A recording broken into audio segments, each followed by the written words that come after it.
Bruce Sterling, you've got a very interesting read on what we're going through on the internet. You talk about Gothic high-tech and Favela chic.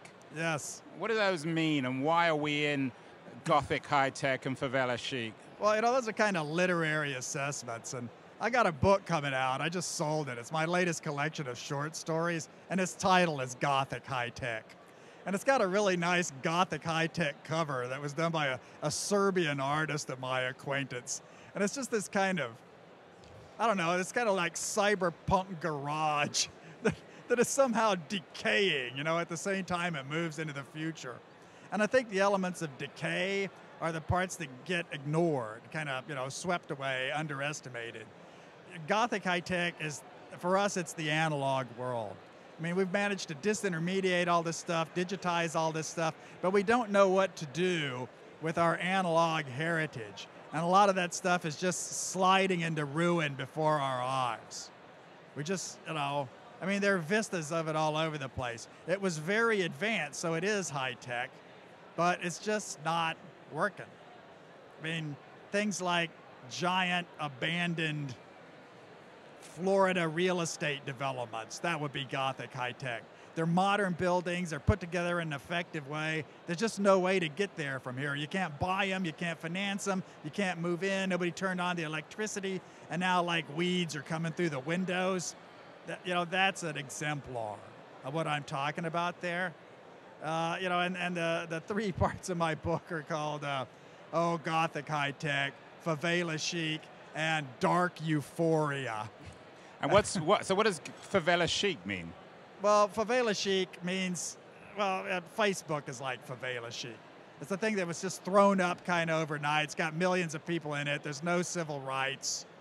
You know, it's just wacky jammed together. So it's like the favela in a Rio slum. It's also fashionable. It's like, oh, well, let's go be on Facebook.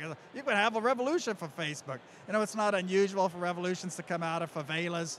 It's just not well structured. And, you know, that's sort of what's replacing us. This is, you know, I don't know. It's just part of our historical period that we've invented strange new ways of doing stuff that are just not very well connected. You know, they're in permanent beta, and we get rid of them as fast as we can build them. You probably wouldn't admit this on camera, but you are a bit of a pessimist. You know, people always say that, and, you know, I've read other writers who are pessimists, like, say, H.L. Mencken. Everybody says this guy's like a mean-tempered curmudgeon. I read him, he just seems to be telling the truth. I don't know. I don't consider that pessimism. I mean, I'm actually kind of enthusiastic about stuff.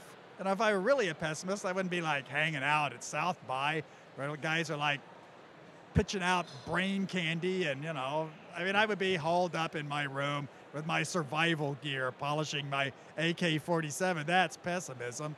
I can't be bothered with crap like that.